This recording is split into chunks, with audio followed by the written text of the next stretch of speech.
Welcome to the cricket inside. आज हम थोड़ी बात करेंगे आजकल जो बातें चल रही हैं, और हमारे जो एक्स क्रिकेटर हैं वसीम अकरम, उन्होंने कहा है कि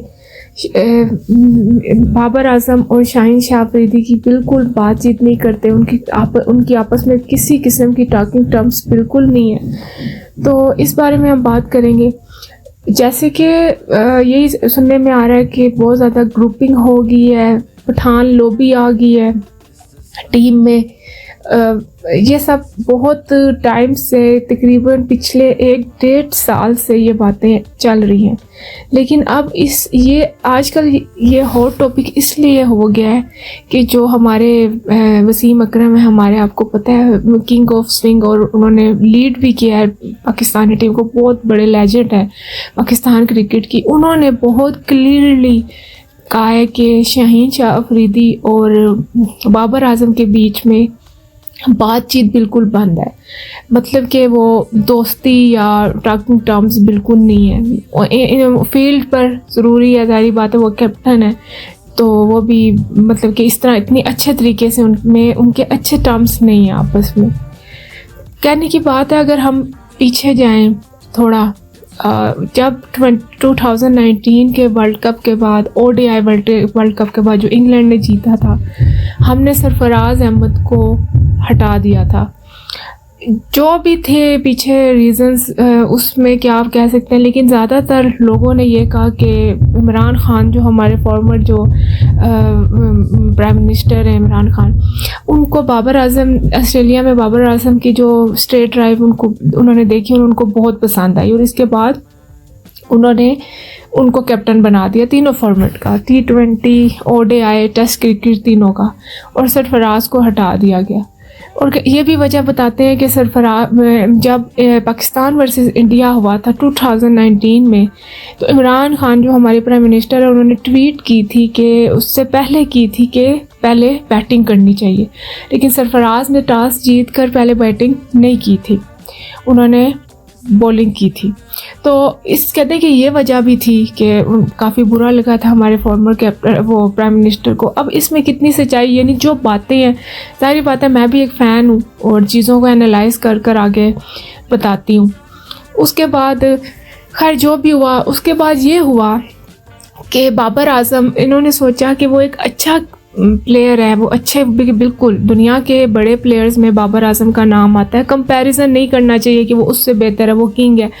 एक अच्छा, मतलब कि पाकिस्तानी टीम को, ये तो हकीकत है कि पिछले 10-15, मेरे ख्याल में तो 20 साल में एक अच्छा, मैं यही कहूँगी कि जो सईद अनवर का एरा था, इजाज़ अहमद, इंज़मामुल हक, इनके एरा में के बाद जो थोड़ा बेहतर अच्छा हमें कोई टेक्निकल जो बैट्समैन देखने को मिला ना, वो बाबर आजम था। ये इसमें कोई दो राय है ही नहीं।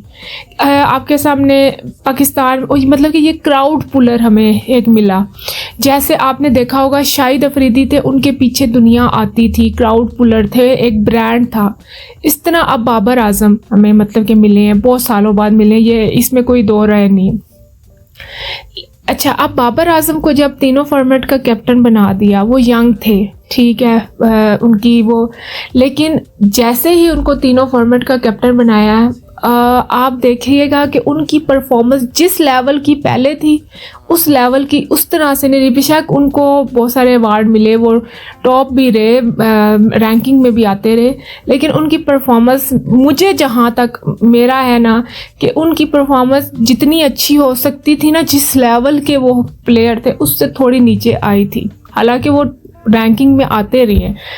अच्छा, अब जब बाबर आजम कैप्टन बने, ज़ाहिर बात है, उन्होंने 2021 का आपने वो देखा है T20 वर्ल्ड कप, दोनों ओपनिंग करने लगे, मोहम्मद रिजवान और बाबर आजम। फ़खर जमान का स्लॉट चला गया, बहुत सारे लोगों ने शोर शराबा किया, स्लो रन रेट का मसला रहा, बहुत क्रिटिसाइज भी किया गया उनको, बहुत सारी बैशिंग भी हुई, लेकिन तब मतलब कि ट्रोलर्स कम थे उनके फैंस, उनकी फ़ैन फॉलोइंग ज़्यादा होगी और वो बहुत स्ट्रॉन्ग होके रैंकिंग में आगे, वो जो आईसीसी रैंकिंग में दोनों हमारे प्लेयर्स आगे, और दूसरी तरफ बॉलिंग डिपार्टमेंट का जो सारा क्रेडिट दे जाएगा वो शाहीन शाह अफरीदी का। आपको पता है कि किस तरह उन्होंने जो हमने वर्ल्ड कप में वाहिद इंडिया को एक मैच T20 वर्ल्ड कप में जो हमने 1 और 12 का हो गया इस दफ़ा, फिर हम हार गए वर्ल्ड कप में, जो पहली दफ़ा पाकिस्तान ने वर्ल्ड कप की किसी इवेंट पे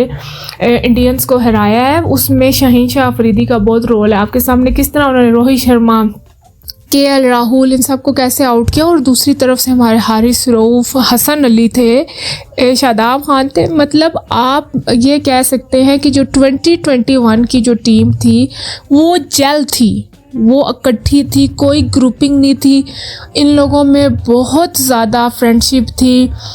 एक जो पेज है ना उस पे सारी टीम एक थी। उस टाइम पे टीम में कोई ग्रुपिंग नहीं थी। इससे अच्छा मेरे ख्याल में ड्रेसिंग रूम का माहौल, पाकिस्तानी ड्रेसिंग रूम का माहौल इससे बेहतर हो ही नहीं सकता था। सरफराज अहमद भी थे। आपको याद होगा कि जब हम जो ट्रॉफ़ी जीत कर आए थे आईसीसी चैम्पियन ट्रॉफ़ी 2017, तो 2018 में वर्सेस न्यूजीलैंड में, न्यूजीलैंड की ही कोई वो पे हम एक T20 सीरीज़ खेले थे, तो आपने देखा होगा कि सरफराज ने हसन अली को थोड़ा सा एग्रेशन दिखाया और हसन अली ने फ़ौरन वापस उनको एग्रेशन दिखाया, और वो हम टीवी पे देख रहे थे। तब से टीम में प्रॉब्लम शुरू हो गए थे सरफराज के अगेंस्ट भी जो है, क्योंकि वो थोड़ा एग्रेसिव हैं सरफराज, वो अब्यूसिव लैंग्वेज भी यूज़ कर लेते हैं, उनमें एग्रेशन है। वो सरफराज की बात आगे करेंगे थोड़ा। अच्छा, अब 2021 में जो टीम थी वो एक प्लेटफॉर्म पे थी, एक पेज पे थी, वो इकट्ठे थे, बहुत यूनिटी थी टीम में। ड्रेसिंग रूम का माहौल भी बहुत अच्छा था, कोई पश्तून, सिंधी या इस तरह की कोई बातें नहीं थी। अच्छा, उसके बाद क्या हुआ याद रखें, मुझे लगता है मैं इमरान खान की ही सपोर्टर हूँ, मैंने उन्हीं को ही वोट दिया। नहीं ये बातें करनी चाहिए ऐसे, लेकिन मेरा छोटा सा अकाउंट है हम लोगों का, तो इसमें हम तो बहुत खुली सी बातें कर सकते हैं। लेकिन पाकिस्तानी क्रिकेट को इमरान खान के जो टाइम पीरियड था ना उसमें बहुत नुकसान हुआ है, क्योंकि इमरान खान साहब ने ये किया, हमारे जो एक्स प्राइम मिनिस्टर है उन्होंने डिपार्टमेंटल और रीजनल क्रिकेट ख़त्म कर दी। ये मैं वीडियो जब ये वर्ल्ड कप ख़त्म हो जाएगा शायद इन्हीं दिनों में, बल्कि बाद में बनाऊंगी कि डिपार्टमेंट और रीजनल क्रिकेट का कितना इम्पोर्टेंट रोल होता है किसी भी मुल्क की क्रिकेट को चलाने के लिए। इसका अंदाज़ा आप ये लगा लें कि जब 2007 में हमारे ये जो इंडियन टीम जिसमें सौरव गंगोली, राहुल द्रविड़, सहवाग, तेंदुलकर ये सब हार गए थे, ज़हीर खान, ठीक है ना, अब वो टीम थोड़ी देखनी पड़ेगी, मेरे बचपन की बात है, तो ये ज़हीर खान ये सब थे, तो वो बांग्लादेश से हारी थी 2007 में, जैसे पाकिस्तान आयरलैंड से हारा था और हमारे जो बॉब वुलमर थे उनकी डेथ भी हो गई थी। उसी दिन same day Indian team Bangladesh से हारी थी, और जिस तरह पाकिस्तान को ट्रोल किया गया था, बहुत ज़्यादा क्रिटिसिज्म हुआ था पाकिस्तानी टीम पे, सेम इंडियन, आपको पता है इंडिया में बहुत प्रॉब्लम हो जाती है, वहाँ पर स्टोन्स चल जाते हैं, प्लेयर्स को सिक्योरिटी देनी पड़ती है उनके घर वालों को। तो उसके बाद जो BCCI, आप कहेंगे कि हम इंडियन की तरफ चलेंगे, लेकिन थोड़ा सा अब आराम से इस पर बात थोड़ा सा करते हैं। BCCI के लोगों ने, उनको समझ आ गया कि हमें अपनी फर्स्ट क्लास क्रिकेट पर इन्वेस्ट करना पड़ेगा, उसका जो इंफ्रास्ट्रक्चर है उस पर हमें पैसा लगाना पड़ेगा। अब जो पैसा, आपको पता है आईसीसी हर टीम को एनुअली पैसे देता है डॉलर्स में, पाकिस्तान को इस टाइम $38 मिलियन मिल रहे हैं। ये मैं नहीं कह रही, ये जो हमारे बहुत रिस्पेक्टफुल, मैं उनको बहुत रिस्पेक्ट करती हूँ, राशिद लतीफ़ और डॉक्टर नुमान, उन्होंने इस चीज़ को जो है ना रिवील किया है कि पाकिस्तान जो 1 साल का आईसीसी उनको इतने पैसे दे रहा है कि वो अपनी टीम पर लगाएं। अच्छा, और अपने क्रिकेट पे लगाएं। अच्छा, जब बीसीसीआई ने किया, उन्होंने आईपीएल इंट्रोड्यूस किया, और आपको पता है कि इस टाइम दुनिया की ओर देखें तकरीबन 16 इयर्स हो गए हैं आईपीएल को, और उसका लेवल इम्प्रूव हो रहा है, उसका लेवल गिरा नहीं। उन्होंने क्या किया, जो आईपीएल से पैसा आया उन्होंने अपनी first class cricket, grass root level, मतलब सबसे नीचे कॉलेज स्कूल के बच्चे आते हैं, वो टेस्ट देते हैं, फिर उनको अकेडमीज उठाती हैं, फिर उधर से वो रीजनल, जैसे पाकिस्तान में कायदे आज़म ट्रॉफी होती है, उधर भी उसी तरह ट्रॉफीज़ होती हैं, और फर्स्ट क्लास क्रिकेट है। और आपको पता है एक वहाँ पर कितने सारे जो प्लेयर्स हैं वहाँ से उठाए गए हैं और वो आईपीएल में आए हैं। मोहम्मद सिराज भी वहाँ से हैं, अभी भी सरफराज खान है वहाँ पर, उनकी बहुत बात होती है। तो इस तरह बीसीसीआई ने अपने आईपीएल से कमा कर अपने फर्स्ट क्लास क्रिकेट पर लगाया। इधर क्या हुआ, जब इमरान खान साहब आए, उन्होंने डिपार्टमेंटल क्रिकेट, और अब्दुल कादिर मरहूम, उनकी वफ़ात हो चुकी है, आपको पता है, स्पिनर उमर अकमल के जो फादर इन लॉ हैं, उमर अकमल से बिल्कुल वो भी किसी तारुफ उनका भी है, लेकिन अब्दुल कादिर क्या लेजेंड स्पिनर हमारे, उनकी उन्होंने सबसे ज़्यादा, बहुत ज़्यादा कहते हैं, बहुत ज़्यादा प्रॉपर गुस्सा किया था कि ये नहीं बंद होना चाहिए। जो थोड़े वसीम अकरम, रमीज़ राजा, वो क्योंकि उनकी टीम में थे, यहाँ तक कि जुवैद मियादाद भी इसके अगेंस्ट थे कि डिपार्टमेंटल क्रिकेट नहीं ख़त्म हो जाए। डिपार्टमेंटल और रीजनल क्रिकेट, उसमें आपके पास मेरे ख्याल में 16 टीम्स, मतलब कि 2 हिस्सों में टीमों को बांटा जाता है, और 16 टीम्स होती हैं। तकरीबन 23 जो से सीजनल उधर वो ट्रॉफीज़ जो सी हैं ऑर्गेनाइज होती थी, उसमें प्लेयर्स आते थे, बहुत सारे प्लेयर्स आते थे, और वो अर्न भी करते थे, एक किस्म का उनकी अर्निंग का भी सोर्स था। दूसरा, यहाँ वहाँ से लड़के निकाल कर टीमों में लिए जाते थे, इस तरह था, मतलब कि पता चलता था कि भाई ये लड़के, इनमें टैलेंट है, उसमें मतलब कि इतने हज़ारों की तादाद में बच्चे आते थे, और उधर से फिर टैलेंट, वो जो जिनमें टैलेंटेड और स्किलफुल जो से है ना, उनको लड़कों को निकाल के उनको पॉलिश करके आगे वो इंटरनेशनल लेवल तक उनको अंडर 16, इस तरह अंडर 18 इस तरह खिलाया जाता था, ठीक है। लेकिन जब आप एक चीज़ को, फर्स्ट क्लास क्रिकेट को आप बंद कर देंगे, सारा आपका फोकस किधर चला गया, पीएसएल में कहाँ से आएगा टैलेंट। पीएसएल का टैलेंट आप देख लें, जो उस्मान खान गए हैं वो पीएसएल का उनकी परफॉर्मेंस पर गए हैं, ठीक है ना। साइम अयूब उनमें टैलेंट है, और उन्होंने वो एकेडमी में खेलते हैं, कराची की एकेडमी में उनके, आप सबसे पहले उधर ही से तो उनकी वायरल हुए थे फेसबुक पे जो वो हैं, और अब एक नाफे हैं, वो भी उनको देखें कि उस फेसबुक, उनकी एकेडमी के थ्रू ही वो कराची में फेसबुक की उनकी वीडियो से उनको, जो बांग्लादेश प्रीमियर लीग हुई है बीपीएल, उसमें उनको चांस दिया गया उनकी फेसबुक की वीडियो से। अच्छा खैर, अच्छा अब ऐसा है कि फर्स्ट क्लास क्रिकेट को डिपार्टमेंटल, रीजनल, इसको हम अच्छा बाद में एक्सप्लेन करेंगे कि भाई वो क्या कैसे होता है, पर बारह उसमें कमो बेश 23 सीजनल मतलब कि वो इवेंट्स ऑर्गेनाइज होते थे, जिसमें टीमें आके खेलती हैं, 8 टीमें होती हैं, वो T20 4 डेज़ भी होता है उसमें मैच, 3 डेज़ भी होता है, वो होता है हनीफ मोहम्मद ट्रॉफ़ी में होता है, कायदे आज़म ट्रॉफ़ी का 4 डेज़ का होता है। उसके बाद नेशनल T20 खेलते हैं, ODI क्रिकेट भी, मतलब कि 50 ओवर का क्रिकेट भी उसमें खेला जाता है। तो फिर उधर से टैलेंट निकल कर आता था। अब क्या है, सारा PSL है। PSL में क्या है, PSL जब होती है उसमें होता है कि आपने बाहर के गोरा प्लेयर्स को भी, फॉरेनर्स को भी जगह देनी। गोरा प्लेयर्स या थोड़े हर रीजन से, मतलब कि दूसरे, गोरा मैंने कह दिया, मतलब कि आपने फॉरेनर्स को भी ज़रूर दिखाना है कि भाई यहाँ पाकिस्तान में फॉरेनर्स आके खेल रहे हैं, उनको भी लेना है।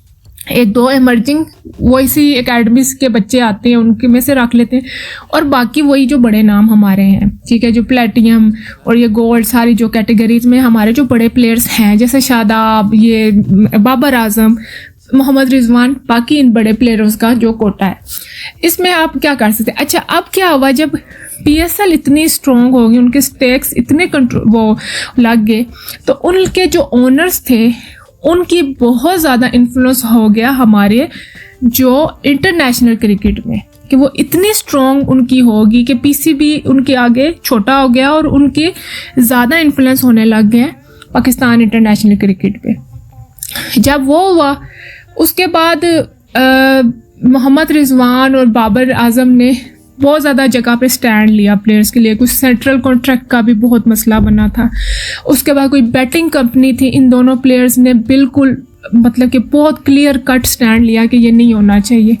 उसकी वजह से भी जो PSL के जो कुछ फ्रेंचाइजीज थी उनका काफ़ी नुकसान था, PCB का भी नुकसान था।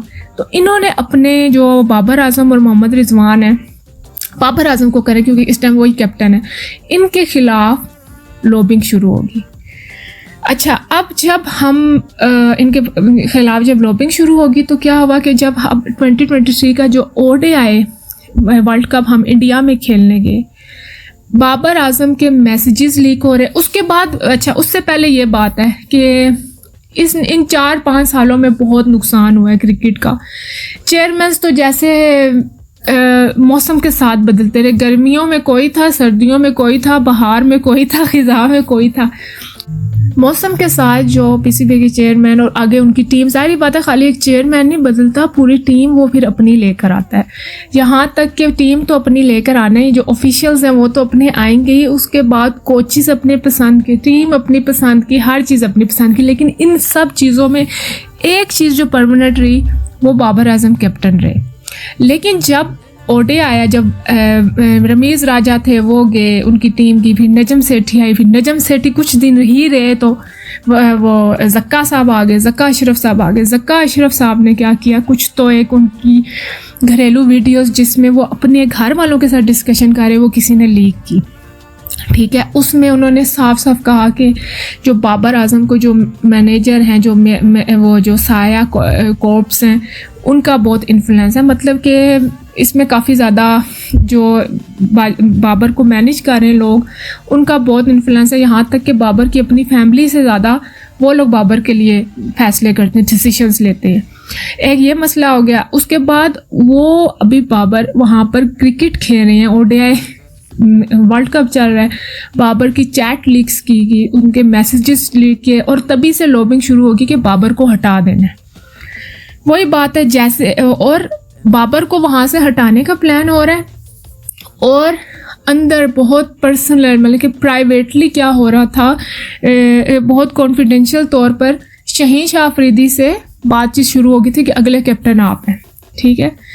एक टाइम आया था कि मैं आपको बताऊं, बाबर को 2021 के वर्ल्ड कप या 2022 के बाद, हाँ 2022 के बाद, जब शायद अफरीदी भी चीफ सेलेक्टर बने थे हमारे वो कुछ टाइम के लिए, तो बाबर आजम को हटाने की बातें हुई थी। तो उस टाइम पे शाहीन शाह अफरीदी, हारिस रऊफ, इन्होंने ट्वीट्स की थी बाबर के हक में, ठीक है ना। टीम बहुत आपस में यूनिटी थी, जेल थी तब। लेकिन फिर वो ट्वीट, जब वो नजम सेठी आए थे तब उन्होंने ट्वीट, नजम सेठी ने आकर थोड़ी कोशिश की थी बाबर आजम को हटाने की, लेकिन वो फिर उनको क्या हुआ कि वो ट्वीट्स आने लगे थे प्लेयर्स की तरफ से, क्लियरली ट्वीट एक्स पे, तो तब क्या हुआ। लेकिन फिर वो बाद में शाहीन शाह अफरीदी ने वो ट्वीट डिलीट भी की थी। तो मतलब कि क्लियर कट हमारे प्लेयर्स ने कहा था भाई हमारा कैप्टन बाबर ही है। अब उनकी पॉडकास्ट सबकी देख लें, सब बंदे मतलब कि सब लग रहा था कि बाबर के साथ हैं, ठीक है। फिर एक टाइम आ गया, ये जो 2023 आया, इसमें रोटी गैंग कहते हैं, उसमें क्या था, शादाब भी था, हसन अली, राना फ़हीम भी थे। इन्होंने कहा कि वो टूट गया बाबर की वजह से, ठीक है। उसके बाद कहा कि पठान लॉबी आ गई, आपको पता है, नसीम शाह, मोहम्मद रिजवान, शाहीन शाह, इफ्तिखार अहमद, और भी होंगे इस टाइम मेरे जहन में नहीं आ रहे, फ़खर जमान। तो उन्होंने कहा जी पठान लॉबी बन गई है, ये भी बातें आने लगी। खैर 2023 में जब हम लोग उधर खेल रहे थे तो बाबर को तब फैसले हो चुके थे, डिसीजन PCB ने ले चुके थे कि बाबर को हटाना है, और कॉन्फिडेंशियल तौर पर शाहीन शाह अफरीदी से बातचीत शुरू हो गई थी कि शाहीन शाह अफरीदी बनेंगे कैप्टन। अब जब वापस आए तो आपको पता है कि बाबर आजम ने आते ही रिज़ाइन दे दिया, और फिर शान मकसूद को कैप्टन बनाया गया, शाहीन शाह अफरीदी को कैप्टन बनाया गया। आपने देखा दोनों तरफ जो है हमारी टीमें बहुत बुरी तरह पिटी। शाहीन शाह अफरीदी का जो T20 में काफ़ी हमारा मसला हुआ। उससे पहले अब मैं बता दूं, अगर आपको 2023 का जो एशिया कप था जिसमें हम श्रीलंका से भी सेमीफाइनल्स में हारे, इंडिया से भी बहुत पिटे, एक तो ट्रैवलिंग बहुत कराई पीसीबी ने, आपको पता है, लेकिन जो वही बात है जो इंडिया ने कहा कि हम पाकिस्तान नहीं आएंगे और इस तरह की बातें। खैर वो जो था ना मसला, आप तभी देख लें कि जो बाबर आजम थे ना उनके ख़िलाफ़, मतलब कि वो उस तरह से लीड नहीं कर सक रहे थे। शाहीन और बाबर में तब से ही थोड़ा खिंचाव नज़र आ रहा था, उस तरह की बात नहीं थी। लेकिन वही बात है, जब वर्ल्ड कप भी हो रहे, वर्ल्ड कप भी हुआ, उसमें भी सब क्लियर काफ़ी चीज़ें नज़र आने लग गई। बाबर जैसे वापस है उन्होंने रिज़ाइन दे दिया, और उसके बाद आपको पता है जो शान मकसूद ने जो लीड किया ऑस्ट्रेलिया में, वो भी इतना अच्छा नहीं कर सके। पहले है कि सीरीज़ में हमें बहुत ज़्यादा, हम लोग भी बहुत जजमेंटल हो जाते हैं, थोड़ा देना पड़ता है। 2 सीरीज़ तो बुरी चलनी ही थी। यंग कैप्टन है शान मकसूद और वो अच्छी, उनमें लीडरशिप क्वालिटीज़ हैं, तो हमें थोड़ा टाइम देना चाहिए। और उसके बाद जो शहनशाह अफरीदी, आपको पता है कि न्यूजीलैंड के अगेंस्ट वो अच्छा नहीं टीम कर सकी। और आपने देखा होगा कि प्रेस कॉन्फ्रेंस में शहनशाह अफरीदी, प्रॉफिट यूसुफ के उनके भाइयों ने उनको कुएं में फेंक दिया था, और इस तरह का जो रिलीजियस और इमोशनल उनकी बातें उन्होंने जो है ना प्रेस कॉन्फ्रेंस में ऐसी बातें इमोशनल बातें बहुत सी की थी कि उनके भाइयों ने फेंक दिया था, और इस तरह की बातें, बस थोड़ा सा साफ साफ नज़र आ रहा था कि प्रॉब्लम शुरू हो चुका है।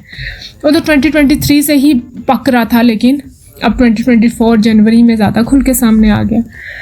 उसके बाद आपने देखा होगा ज़का अशरफ साहब गए तो फ़ौरन जब नकवी साहब आए हैं, जो न्यू हमारे PMLN ने जो लगाए हैं जो चेयरमैन, उन्होंने आते ही बाबर को वापस सारी दे दिया कैप्टन। यहाँ तक कि वो काकूल की ट्रेनिंग में थे, सब हमारे प्लेयर्स आर्मी के साथ थे, वहाँ पर ये मैसेज गया कि बाबर आजम कैप्टन बनने लगे और शाहीन से वापस लेने लगे हैं। जहाँ तक खबरें आई थी कि शहनशाह अफरीदी ने यह भी कहा है कि मेरा क्या कसूर था। देखें, वाकई एक Babar Azam ODI world cup खेल रहे हैं, वहाँ पर मैसेजेस जा रहे हैं, और बताए बात किए बगैर, मतलब कि शहनशाह अफरीदी को एक हर चीज़ के कोई एटिकेट, कोई तरीका कार होता है। आप किसी को कैप्टन बनाते हैं, आप तो उसको बुलाकर उससे बातचीत करें, उसकी परफॉर्मेंस पे बात करें, उसको कोई रीजंस दें कि कोई रीजंस दें। आप ये रीज़न नहीं तुम नहीं, अब वो बन जाएगा। देखें, इस तरह मोरल और कॉन्फिडेंस हर चीज़ गिर जाती है एक प्लेयर का। आप अपने पे आप सोचें कि आज आपको किसी चीज़ का हेड बनाया जाए और कल आपसे बिना बगैर कोई डिस्कशन के, बगैर किसी चीज़ के आपको हटा दे। ये पाकिस्तान, ये कोई गली मोहल्ले की टीम तो नहीं। गली मोहल्ले की टीम्स में भी आपको पता है एक प्रॉपर मीटिंग होती है और बातचीत होती है, जो सही, जो बच्चे छोटे भी वो कहेंगे जी ये हमारा कैप्टन है। तो ये कोई पाकिस्तान क्रिकेट टीम थी, ये कोई छोटी सी कोई मजाक नहीं था, लेकिन इन्होंने इस तरह शहनशाह अफरीदी के साथ किया। और देखें, फिर ये एक नेचुरल बात है कि उनके दिल में तो, शहनशाह अफरीदी के दिल में तो आनी थी, ठीक है ना। खैर, फिर क्या बात हुई कि बाबर आजम कैप्टन बन गए, लेकिन अब उस तरह की चीज़ नहीं रही, और इस बोर्ड ने भी आकर बहुत से गलत फैसले किए। देखें, बेशक अब कल Mohammad Aamir man of the match हुए हैं वर्सेस USA वर्सेस इंडिया, कोई इसमें शक नहीं कि मोहम्मद आमिर बहुत टैलेंटेड बॉलर हैं, बहुत उनके स्किल है, और अब तो इन्होंने इतनी लीग्स, उनका इतना एक्सपीरियंस है। मेरे इस टाइम टीम के जो सबसे एक्सपीरियंस्ड जो बॉलर हैं वो मोहम्मद आमिर है। फास्ट बॉलिंग के समझे कि लीडर वो हैं। शहनशाह अफरीदी को हम रैंक करते हैं, लेकिन जो इस टाइम मेन बॉलर है हमारा, जो लीड कर सकता है जिस एक्सपीरियंस की बेस पर, वो मोहम्मद आमिर है। और देख लें कि उन्होंने तीनों मैचेस में उनकी बॉलिंग कमाल थी, उसमें मतलब उसमें बड़ा दमखम है अभी भी। लड़के में पिंडी से ही हैं, वो हमारे इलाके से हैं। तो ये बात है कि उनकी रिटायरमेंट, आपको पता है बोर्ड में मिसबाह उल हक बहुत ज़्यादा मसले हैं, उनकी वजह से उन्होंने रिटायरमेंट ले ली थी, लेकिन वो वापस लाए गए। इमाद वसीम को वापस लाया गया। अब इंडिया के मैच के बाद इमाद वसीम को बहुत ज़्यादा ट्रोल किया गया कि उन्होंने नहीं लिया। देखिए, इमाद वसीम अगर इंजरी थी, उनको इतनी इंजरी थी, उनको वो नहीं, आपने अगर इंडिया का मैच सही फॉलो किया हो, आप देखिएगा कि हमारे प्लेयर्स आउट क्यों हुए। जब रिजवान थे और इमाद वसीम आए, उन्होंने रन लेने से रोका। इमाद वसीम भाग नहीं सक रहे थे, इसलिए जो हमारे दूसरी साइड के प्लेयर्स थे वो हिट करने की कोशिश करते थे, और इस वजह से वो ये वाली जो पिच थी उस पर आप हिटिंग नहीं कर सकते। शादाब के साथ भी ये हुआ, क्योंकि इमाद वसीम फुली फिट नहीं थे, उनका नंबर नीचे शफल कर देना चाहिए था, उनको ऊपर भेजना फजूल था, ठीक है ना। जो नीचे प्ले, आपको पता है कि नीचे से शाहीन शाह अफरीदी, नसीम शाह भी आपको पता है कि 1 से 2 मैच जिता चुके हैं नीचे से आकर। शाहीन शाह अफरीदी भी आपको पता है कि वो थोड़ी हिटिंग कर लेते हैं। यहाँ तक कि इमाद का नंबर उनसे भी नीचे ले जाना चाहिए था, क्योंकि Imad is not fully fit, उनका नी का मसला है। उनकी तस्वीर भी आई है, वो जाए नमाज पे, वो कुर्सी पे बैठकर नमाज अदा कर रहे हैं, तो वो फुली फिट नहीं थे। उन्होंने बहुत सारे जो सिंगल्स हैं इमाद ने रोके, मतलब वो भाग नहीं सके, उन्होंने मना कर दिया। इस वजह से भी हमारे 1-2 प्लेयर्स आउट हुए हैं। अगर आप मैच देखें आपको अंदाज़ा हो जाएगा। अच्छा, अब तो इसमें कोई शक नहीं कि बाबर आजम ने एक तो जो उन्होंने हमारा जो बोर्ड है ना, प्लेयर्स में जो लड़ाई झगड़ा होता है या ग्रुपिंग बनती है, वो उसका पीछे हाथ हमारे मैनेजमेंट का, पीसीबी के ऑफिशियल्स का होता है। उनसे बर्दाश्त नहीं हो रहा था कि ये एक टीम क्यों बन रही है, ये क्यों इतनी स्ट्रॉन्ग हो रही है। प्लेयर स्ट्रॉन्ग होने लग गए थे। शाहीन शाह अफरीदी, मोहम्मद रिजवान, बाबर आजम, शादाब, फ़खर जमान, मतलब कि ये जो है बहुत बड़े नाम बन गए थे। और इन्होंने उन ऐसे काम किए, हमारे ऐसे डिसीजन बनाए कि उनको एक दूसरे के ही खिलाफ कर दिया। और इसमें मैं कहूँगी कि कोई झूठ नहीं।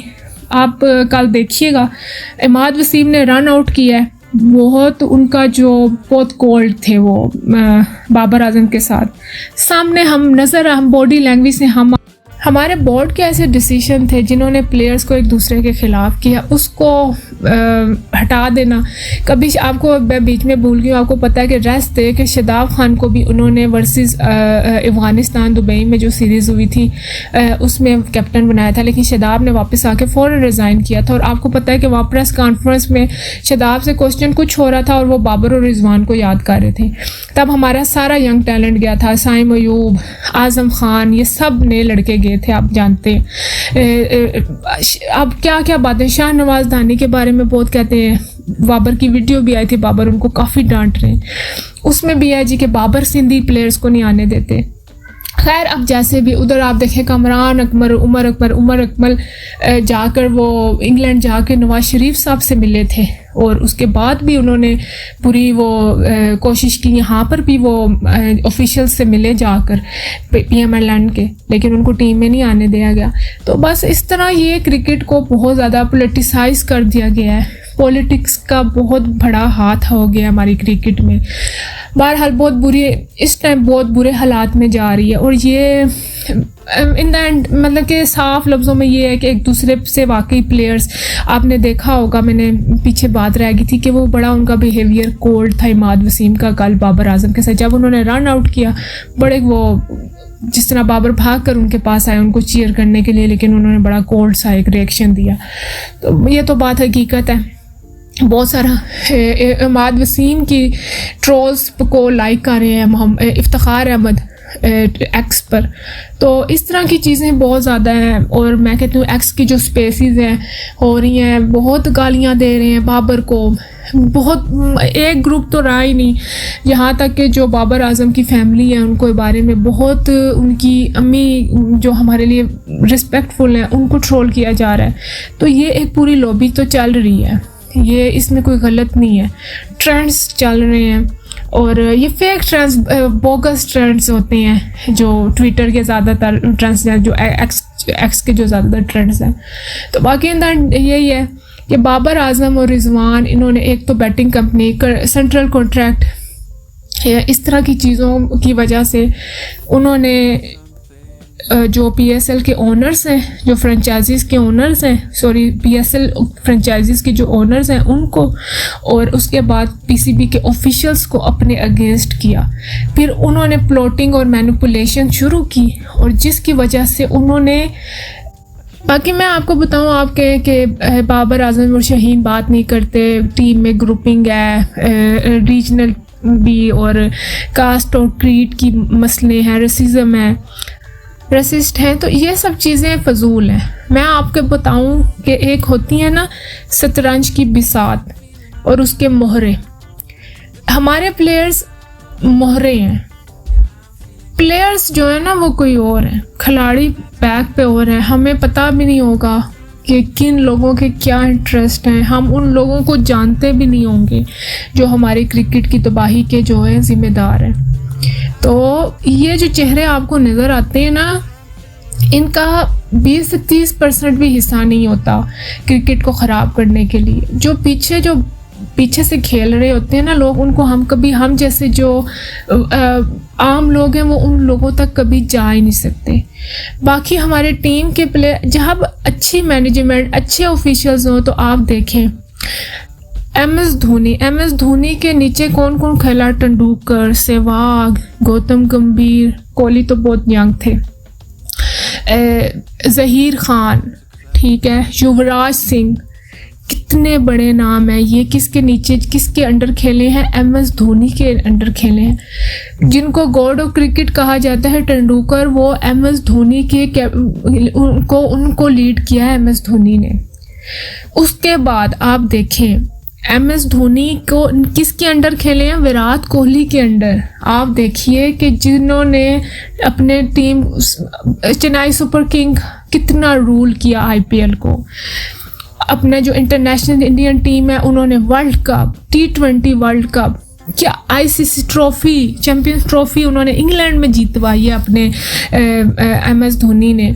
आप देखें कि जिन्होंने इतना इंडियन क्रिकेट को अरूज पर लेकर गए, आप देखें MS धोनी विराट कोहली के अंडर खेले हैं, और जिन्होंने इंडिया को कितनी सारी ट्रॉफीज़ जिताई हैं, इंडियन क्रिकेट में उनका कितना मेजर रोल रहा है। सो इस तरह चलता रहेगा। बाकी कभी बाबर को हटा देंगे, अब यही कह रहे हैं कि इस वर्ल्ड कप के बाद बहुत मेजर सर्जरी होगी। क्या होगा? बाबर को हटा देंगे, शाहीन को बना देंगे, शाहीन को हटा देंगे, बाबर को बना देंगे, या किसी और को बना देंगे, या कुछ लड़कों को रेस्ट दे देंगे। बाकी रेस्ट देने का क्या फ़ायदा कि हम तो अपने रिटायर्ड, जिन्होंने रिटायरमेंट ले ली होती है लीग्स खेलने के लिए, जो टेस्ट क्रिकेट को नहीं खेलते पाकिस्तान के लिए बाय चॉइस कि भाई हम नहीं खेल सकते, उनको भी हम वापस ले आते हैं। तो ये तो यंग लड़के हैं, इनको रेस्ट दे के फिर थोड़े टाइम बाद बुलाना है, इन्हीं को ही बुलाना है, क्योंकि इन पे इन्वेस्ट किया गया, इतने सालों से आप पैसा लगा रहे हैं, इन्वेस्ट कर रहे हैं, तो इनको ही फिर एंड पे आप वापस बुलाएंगे। ज़रूरत है हमें PCB के जो ऑफिशियल्स हैं उनको बदला जाए या उनको बेहतर बनाया जाए। यहाँ तक कि मैं आपको बताऊँ, कहते हैं कि जो PCB के चेयरमैन है, जो PCB है, उनका जो मेजर हेडक्वार्टर्स है, वहाँ पे 2 कॉरिडोर हैं। कहते हैं कि वो एक कॉरिडोर वाले दूसरे कॉरिडोर वालों की बात भी नहीं करते। तो बहुत सारी पॉलिटिक्स है पीछे। आप सामने इनको कह रहे हैं बाबर बात नहीं करते, वो नहीं करते, पठान लॉबी है, ये है मसला सारा पीछे। ये प्यादे हैं, वो बोलते हैं ना शतरंज के प्यादे, मोहरे, जो पीसीज होते हैं जिसमें क्वीन, पॉन्स, नाइट, किंग, ये जो होते हैं जो पीसीज जिस पे हम खेलते हैं जिनके साथ, तो ये वो हैं। पीछे जो बैक पे जो लोग हैं, जो PSL की जो फ्रेंचाइजीज़ के ओनर्स हैं, उनके ऑफिशियल्स हैं, उनके मैनेजर्स हैं, उनका बहुत हाथ है, उनका बहुत ज़्यादा इन्फ्लुएंस हो गया।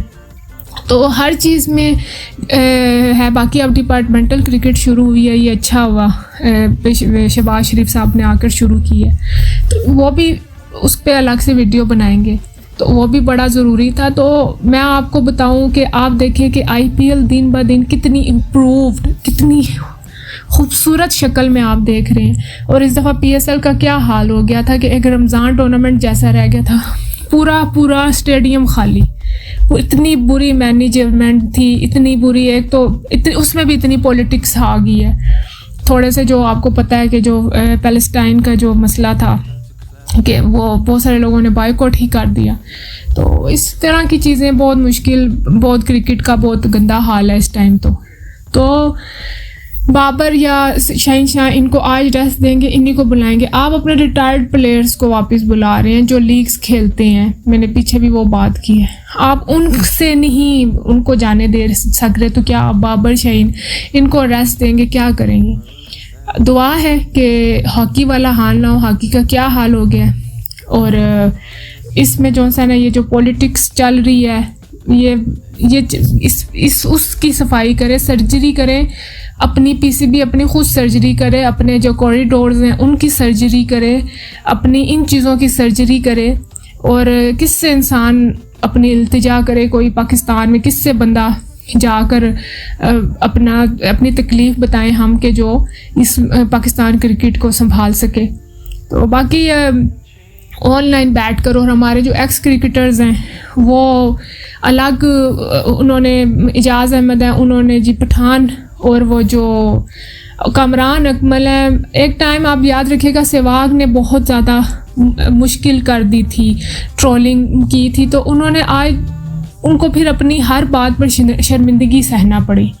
अब उन्हीं के जो फुट स्टेप को फॉलो कर रहे हैं हमारे जो ये एक्स क्रिकेटर्स हैं, ऑनलाइन बैठकर और वो टीवी पर बैठकर, यूट्यूब पर बैठकर इस किस्म की बातें करते हैं, तो बाद में इन लोगों को बहुत शर्मिंदा होना पड़ता है। अब कामरान अकबल भी माफ़ी मांग रहे हैं, इजाज़ अहमद वो पठानों के बारे में बुरा भला बोल रहे हैं। ये लोग नस्ली तजाद पैदा कर रहे हैं, कोई सिंधी, कोई शाहनवाज धानी का कर रहा है, कोई सरफराज अहमद के जी वो कराची का है, तो उनको दीवार से लगाया जा रहा है। तो ये इस बहुत गलत किस्म की चीज़ें आती हैं सामने। तो हमारे एक्स क्रिकेटर्स को भी सोच समझ के वो बात करें जो इस तरह हो कि जिसमें पाकिस्तान की इज़्ज़त ना जाए, आपके साथ पाकिस्तान का नाम जुड़ा हुआ है। तो बाकी बस यही है। और अच्छा हुआ कल कनाडा का क्या, बस दिल बहुत बुरा था, कल से ये बातें सुन रही थी, तो मैंने कहा कि इस पर थोड़ी सी वीडियो होनी चाहिए। तो फिर मिलेंगे इंशाल्लाह, अपना ख्याल रखिए।